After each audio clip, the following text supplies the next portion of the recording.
Yep. Jeez Louise. And then, of course, David Howe. Too easy. Hi, and welcome to the She's the Boss learning table. This is our last one for the year. And as always, saving the best till last, we have got the amazing Kerry Anne Nelson talking today about systems and processes. And before you think that this might be boring, it is so friggin' interesting. I can't tell you. So I had the pleasure of meeting Kerry Ann a few years ago, and she gave me one of her sessions. I don't know if you remember that, Kerry Ann, but you Yeah, I did. do. You worked with me on Handle Your Own PR Yeah. and kind of blew my tiny mind about what was possible.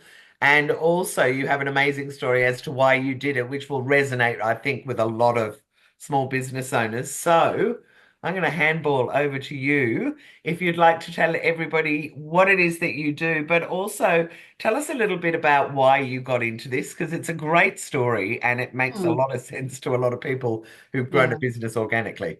And it still motivates me to this day. I It's bet. great. Yeah. Okay. So yeah, I am Kerry Anne Nelson. For those who don't know me, I am a virtual COO and process consultant. And so in my work, what I do is basically make the work work. I get Yeah. people on the tools. I make things nice and convenient. I create that flow where things are feeling like they're getting stuck in bottlenecks and roadblocks. I make sure things are organized and well set up. And then certainly go ahead and once we've got our workflows figured out, how we want it to run, then we jump into the fun world of automating and making those workflows work in a way that the humans don't need to be touching so many of those points and only touching the points that they need to be touching to create quality outcomes. Yeah, And which is amazing. Hi, Nick. yeah, Because I think when I first met you, automation was just kind of coming in for a lot of mm, people. I mean, I know I was behind the eight ball, but it made so much sense about what you do and then how that leads to automating so much of it. yeah. So, but why do you do it? Tell us your why, because it's Yeah. a great Okay. So story. growing up, I had no idea that I wanted to do this work. In fact, when I was a child, I wanted to be a psychologist. And then when my children were born, I wanted to be a primary school teacher because I thought, surely I can do it better than those teachers. Sorry if Yeah. there's any teachers in the group. I did become a primary teacher. And oh, Christine. Oh, it's so nice to be able to see Christine. I did become a primary teacher, but along the way, as we all do, and multitasking women, we like to do lots and lots of things. I also started a business with my husband, and that business was called Vacuum Spot, and it was an online e-commerce store. And we'd grown it. Hello, Christine. It's so good to see you. So we'd grown that business organically from scratch. We started in a really old school e-commerce store called A Shop. For those of you who've been in e Wow. Okay, for a winding couple back of the years. clock. Right. So this is like just when people were starting to realize that they could use the internet themselves, and we could actually do business online. So that's how far back, my experience or story goes. Anyway, long story short, we grew our little vacuum cleaner retail business where we were selling the most boring subject in the world, of course, vacuum cleaner bags. I won't talk about it very long because I'll That's not save you all from boring. that torture. But it was a demand, meeting supply. People need to buy vacuum bags. They don't Yep. want to go shopping the way we do for shoes. So it was a perfect thing to be putting online, and it worked Yeah. really, really well. The problem, though, was that we didn't have any systems and processes in place. So what started out as just a little shelf in our spare room turned into our garage, turned into setting up a full-blown warehouse in Melbourne. And yeah, it was massive. It turned into this really big deal, but we had no systems and processes. And so, long story short, I started that business with my husband, and I ended up leaving. I ended up having to have that business for myself because he passed away when he was 37 years old on the 28th of May, 2014. And no one expected that. He had been putting on weight. He had not been coping with the stress. And so we hear all the time, and I know the women just in this room right now, we know firsthand being in small business is really stressful, Yep. really, really stressful. And it becomes this rhetoric that we almost get deaf to. It's like, oh, yeah, being in business is so stressful, but who else is going to do the work? Who else is going to pay the bills? Who else is going to get the job done? And so it's like, yeah, stressful, but, and then we just keep going. And no Yeah. one stops to think, well, actually, this could actually be a matter of life and death. And if it's not a matter of life and death for you necessarily, it could be a matter of the quality of your life. Yeah. And so now I'm really passionate about this because I'm really like, this can actually happen to people for real. This is not just some horrible story that happened overseas or something. This was in my life. I'm just this ordinary chick with 2 kids and a husband doing a business, Yeah. And that happened. And so the work that I did then, of course, I had this business. We were in too much debt. The business was doing fine in revenue, but our inefficiencies were eating up our profit. We had not a cent in profit year by year. And so I'm like, ugh, I got like really like ferocious, Yeah. like, well, I've lost my husband. I don't even know what else I'm going to do. I'm not going to lose this business as well, damn it. And so I just got really, really busy and put a bunch of automations into the business with my amazing web developer at the time. Yeah. Actually set up proper systems for order fulfillment, for stock control, hired people, decentralized the entire thing so we weren't even tied to an office anymore, outsourced the fulfillment altogether, and just did this like business makeover, like it was a real life montage. And now I'm like, I got to the end of that. So my husband passed away. 18 months later, I sold the business for a profit. So this thing that was worth less than nothing. Yeah, thank you. And I'm like, oh, what could I do? What could I? And it was this really like jumping off a cliff sort of thing. Like, am I going to fall or am I going to fly here? I really had this sense of you can make your life anything you want it to be. And and I threw my hat in the ring for some speaking for a while and enjoyed doing that. And I realized more and more what I was speaking about was how I made my business work. Yeah. Hang on, the thing I'm actually really good at is this dry subject of processes. But for me, it's really personal because it gives people their lives back, literally. Yeah. Yeah. So there you go. That's my little story. Amazing. Nick, you've got a question for Kerry Anne? So I was speaking to someone last Saturday who has left her safe, secure event space in Flemington to work for where I did my business launch last year, September of 2023. The owner owns like 6 to 8 businesses and there's no processes, there's no procedures. And my friend who's gone into it is like overwhelmed going, we had a team of people at Flemington. There's no longer a team, it's me. And she's gone into it and there's like, even where you buy alcohol from, where you order food from, like this event space, there's nothing set up. I need to link you to Helen. Yeah, great. Do that. Yeah. Oh, right. Okay. Now we're going to keep going with the presentation and then we'll do more questions at the end and I'll turn off the recording. Kerry Anne, I've got some questions for you. You ready? I think I'm ready. So firstly, I think you've answered this, but there may be more to it. Why is it important to have systems and processes in your business? Yeah. So I've told you why it was important to me in my personal situation, but practically, I'll relate this to some of those more touch points that other people have and also the money aspect, because you were saying you couldn't make a profit because it wasn't automated, which I think is fascinating. Yeah, that's the especially in e-commerce. Remember, I was in retail at that time. And so things like stock control, if you don't have control of your stock, if you're carrying too much stock, it's literally money sitting on the shelves. And I could go into that, but most of the people in this group aren't in retail. So I'll keep it relevant. Yeah. But that's still. But many of us are online. I would think the one thing that we have in common is we're running online businesses, a lot of us. Oh, 100%. And that is particularly relevant for marketing. But when it comes to delivery. Yeah. Clearly, retail delivery is very different from service delivery. Yeah, totally. Which leads into what I'm about to say. I think every business goes through 2 stages. The stage where the owner needs to get on the tools.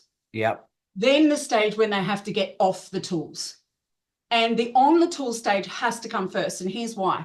When you first start, your job is to deliver as much as you can, right? You're a marketing consultant, you're a coach, you're a therapist, you're a trainer.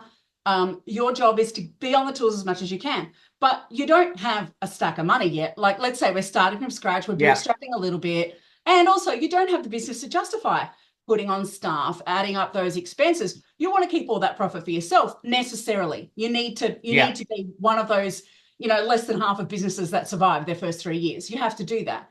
And so, of course, you're going to go along, I need more work, I need more work, I need more work. But with more work, it comes more scheduling, comes more emails, comes more reports, comes more delivery time, comes more stuffing around because people don't always show up on time.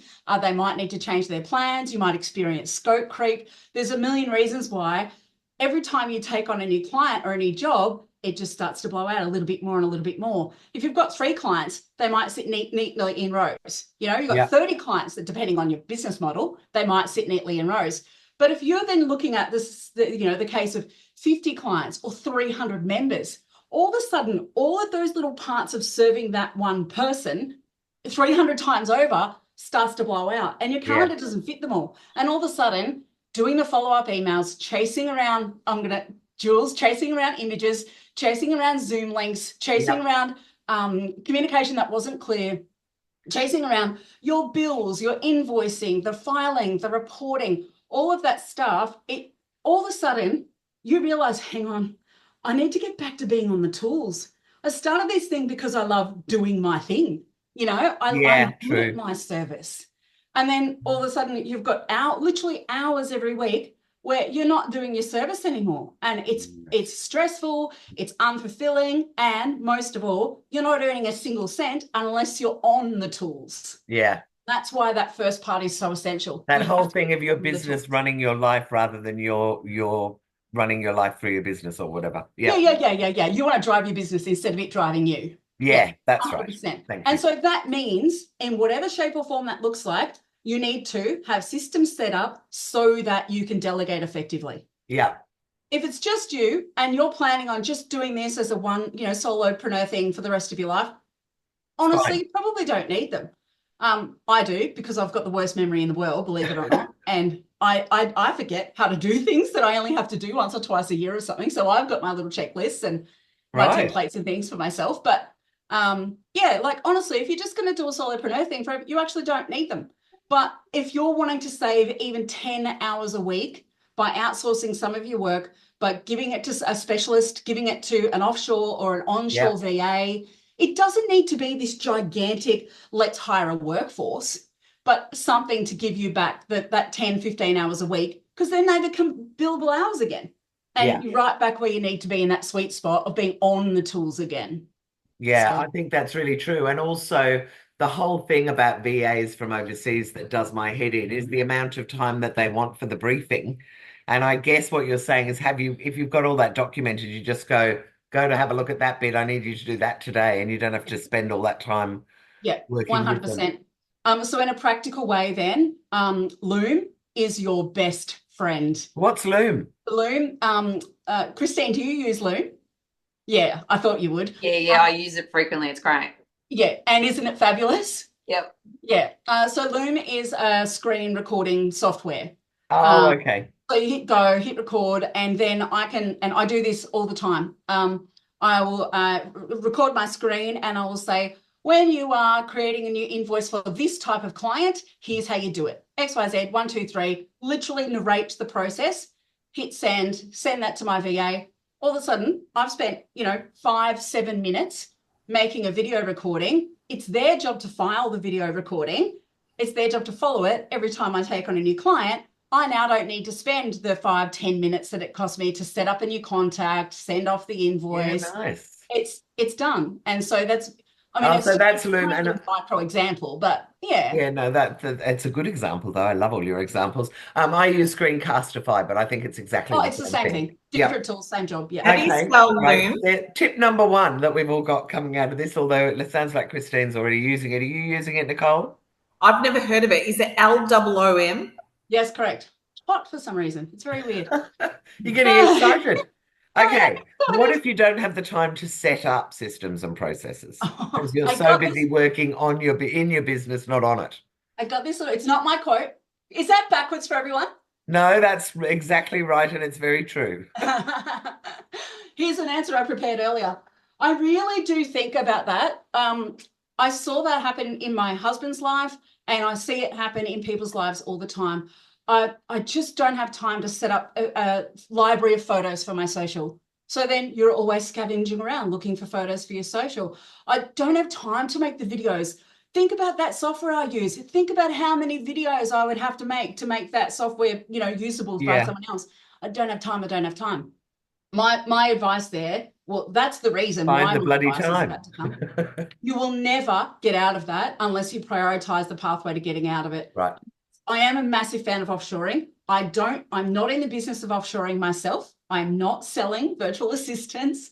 But if you don't get a pair of hands from somewhere, then you're going to be in trouble and you'll always be busy. So then the idea here is set up so that, you hire someone, get someone there, and just feed them work as you go. If you wait for it all to be set up perfectly, you'll never arrive there. Okay. But if you say, I've got these email templates, they can sit and show, gonna miss you, Christine. Thanks, good to see you. I've just caught this on the off guard, but I'd love to see the rest of it. Thank you. It'll be up on YouTube later this afternoon, and I'll post awesome. it into the She's the Boss group. Thanks, Jules. Bye, Nicole. Alrighty. Bye, Kerry Anne. Bye. So if you wait for the day to arrive, you never arrive. What you need to do is have just a couple of things set up to get them working, and they need to be the stuff that is so repetitive, it is so low level. It's how to reconcile invoices. It's not even cleaning out filing, that's more complicated. It's social media is a great one to start with. Okay. Doing those promo posts, doing those content value add posts, those sorts of things. And then you give them one new job a week.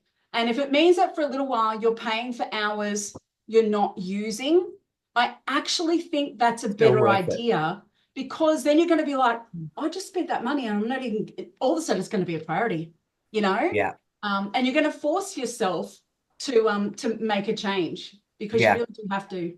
Okay, I think that's a fair enough answer for that one.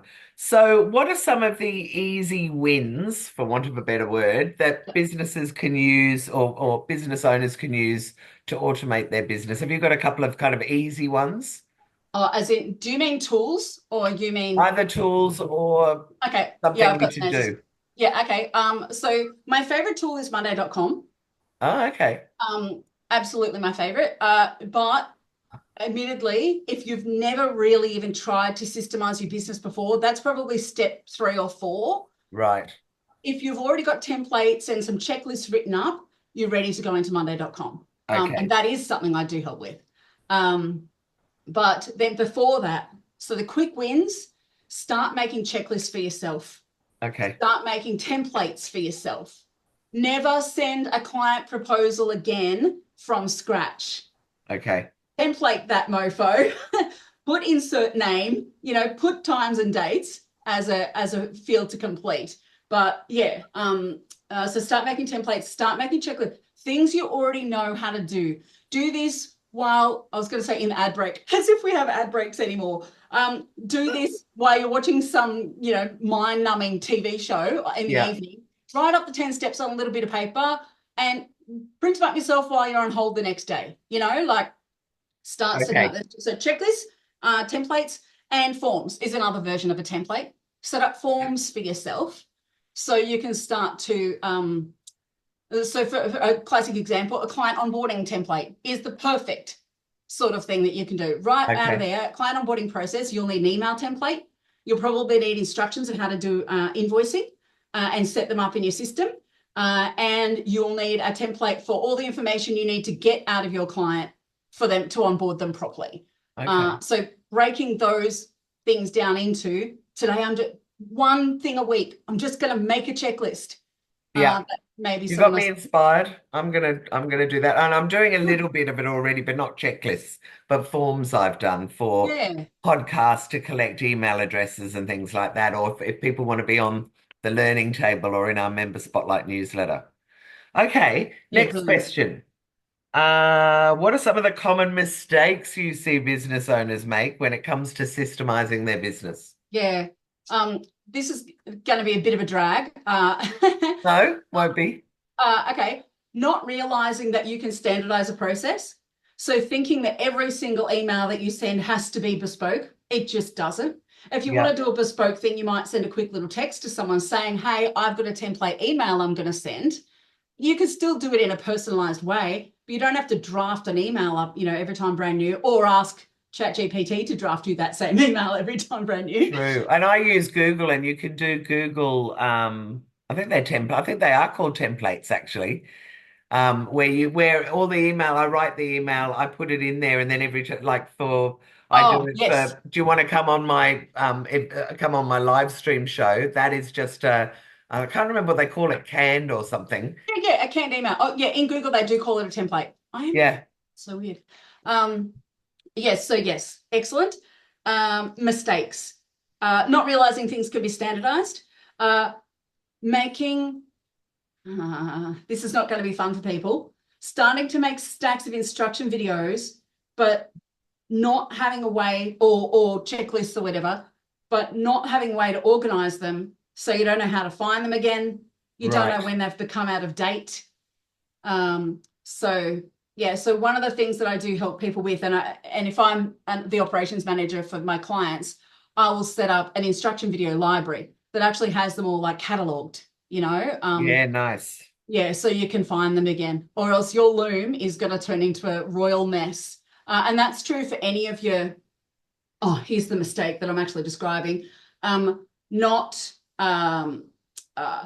Failing to realize the importance of a good filing system. Right.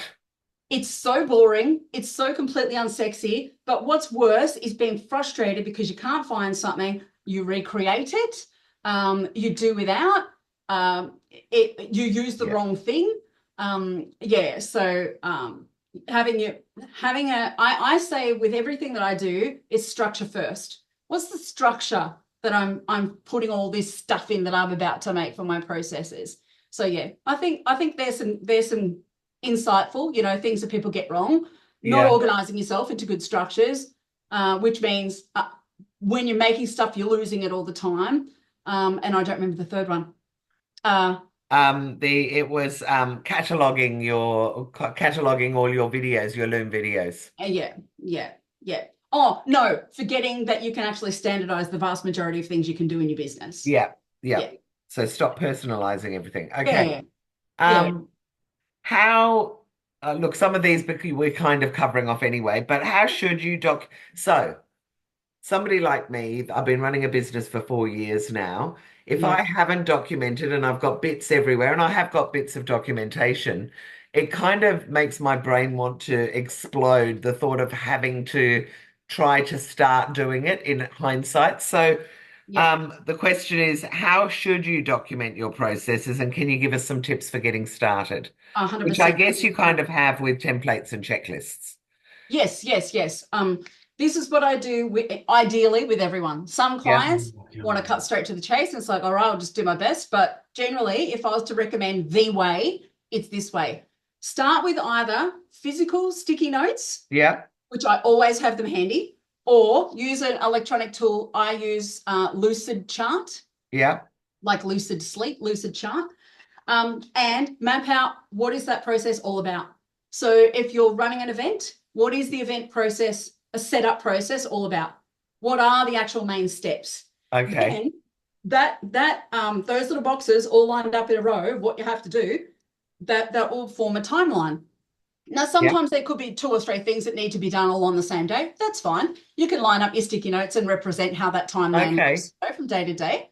And then that timeline of all those sticky notes turns into your list of processes to make.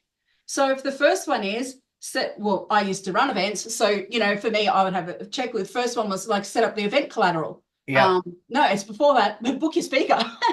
And before that, I'd go find a venue. But yes, so there you go, find a venue and speaker first. Great. And so then let's say the first step is find a venue. That's your process, Jules. So then you're going to go ahead and you're going to be like, right, what do I need to do to find a venue? What do other people need to do to find a venue? You would have, I imagine, a database somewhere of venues that you've used before, contacts. And so that becomes then reference point. Then you'll write down 3 little steps in a Word document. It doesn't need to be high tech. It doesn't need to be fancy. In case if you try to do too high tech too fast, you're going to fall off the horse because you're going to be making it too challenging for yourself. So the first task is secure a venue. your database you've already got of potential suppliers of venues is already going to exist. So in your Word document of event, it's your events manual, what you're essentially writing. You'll have step 1, secure a venue. Please refer to, and you're literally writing it like you're writing a letter to a 10-year-old. Please refer to this attached spreadsheet to find a venue. And then you might have the event specifications. You want it in this area. You want this size. You've got this budget. You need these facilities. So in your spreadsheet, you have to make that a little bit classier. You need to actually have to say, what are the key facilities? What is the size or the capacity? What am I looking for? Yeah. Yeah. Okay. And so you're essentially spelling out the answer, of how to do that first step. That's done. Step 2 would be book a speaker or get a caterer, blah, blah, blah, on we go. And so those sticky notes become the skeleton of your events manual, of your operations, your process for that thing. That's literally really how you do clever. it. Yeah. And that sounds eminently doable. So yes. I like that. And there'll be steps that you need a template for, some steps you need a form for, some steps you need a little instruction video showing how to put the event up on the She's the Boss website. Yeah. So you'll have a little instruction video for that. And it's just, it is really all this stuff that's in here that makes you feel like, I know too much, I don't even know where to start. Well, you do, because when you're setting up an event, you do start. Yeah, yeah. You do that first step. Yeah. No, you're right. You're quite right. And I just knew your brain would be incredible with this, just about where to start. My next question was, when should you start documenting? I think we've done that. Yesterday. And what to do if your business is already established. What about, and I think you've semi-answered this, and then Nicole will open it up if you've got any questions. How do you communicate to new employees or overseas VAs? So I'm guessing that's video is probably the way to go. Not necessarily. Yes, your video is definitely in the top 5. I've said top 5, so now I have to say 5. Yeah, now what are the other 4? Yeah, exactly. Just painted myself into a corner then. Okay, so you need an instant messaging tool for starters. Yep. You need an instant messaging tool. I use Slack. Yeah. I used to use Skype till Slack got really good and Skype sort of didn't keep up. But if you're using Skype, that's completely fine. Yep. Microsoft Teams, whatever the chat tool is, Google Chat, that's fine.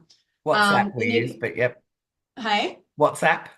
Yeah, WhatsApp. Yep. As long as, let's remember though, as long as you can type on a computer. I don't use WhatsApp on my phone. Oh, sorry. Right. On your laptop. My computer. Can you do that? Yes. But would something like Trello be an alternative, or that's the next step? Correct. Right. Yeah. Okay. Yeah. So your instant messaging is going to keep you in contact with that person, whether they are in the next room or on the other side of the world. Yeah. Instant chat is essential for any workplace these days. Right. So you've got instant chat, certainly your instruction videos to communicate the requirements of computer-based tasks. Yeah. But then having a tool, I'm not a fan of Trello, but something like Trello or like Asana. Asana, ClickUp. You don't need that to get started. I'm telling you now, and I'm probably putting myself out of work.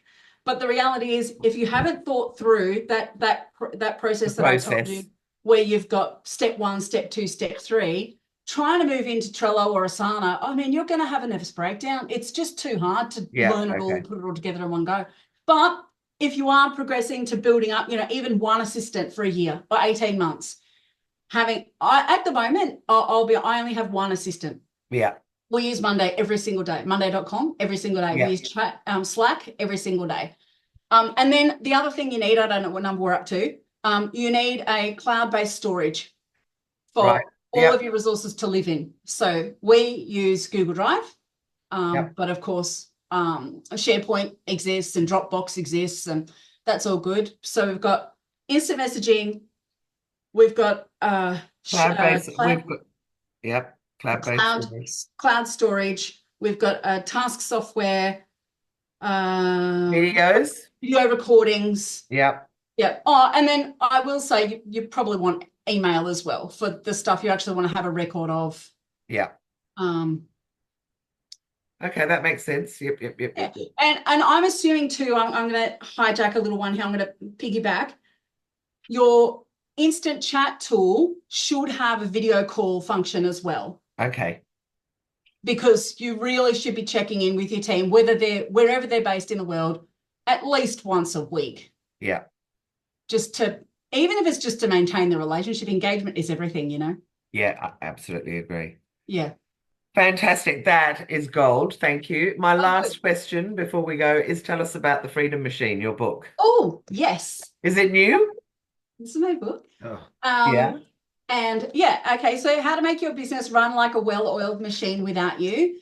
So I wrote this book when I was first launching my business, Operation Verve. So it is Right. a few years old now. And it literally goes through how to set up the sorts of things that I'm talking about, because I truly believe, like, the reason that we started our business was not to become masters of admin or masters of bookkeeping or masters even of marketing, unless you're in marketing, of course. Yeah, yeah. You know, what we want is to be free. You know, And we to be want to doing have our thing, whatever it might be. Yeah. exactly. Whether you want to build 10 businesses or you want to go on a holiday for 10 months, you know, Yeah. whatever you choose, your business was always meant to be the vehicle for that. And so in here, I go through that journey that an entrepreneur will take from being that self-employed person through to being able to run a business, the stages of that development, and then what that looks like actually structuring your business processes so you can achieve that. Amazing. And where can we buy your book? Oh, yes. On my website, Which there is? is a tab, operationverve.com. There is Okay. a tab that I'm going to share in the chat here that has my books. There's another couple of books on there if you want to have a little look, but this is by far the best one. Great. Okay, now, Nick, do you have any questions that you're happy to share publicly, or shall I stop the recording?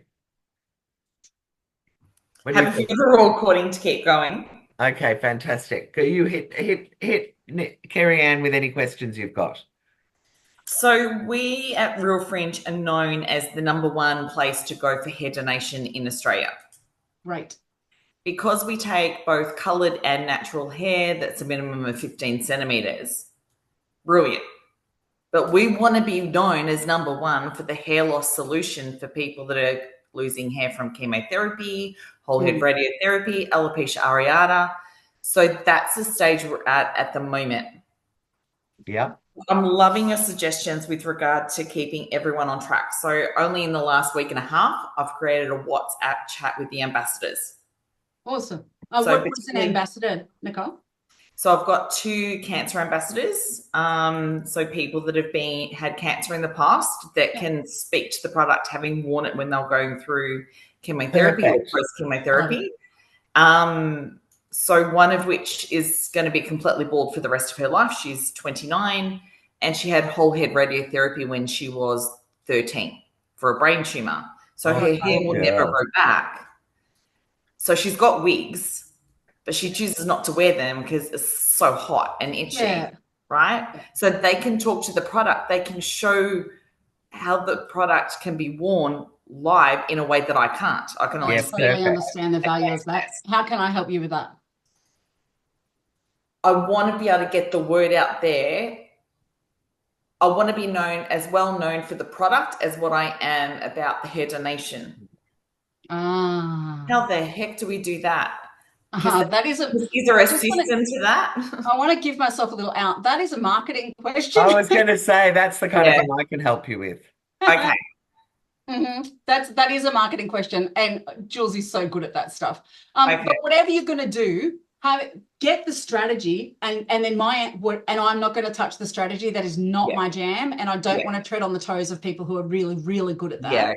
Okay. But I will say, get the strategy, and then either implement a system yourself, or make sure that the person who's helping you with the strategy has got a system to get that implementation going.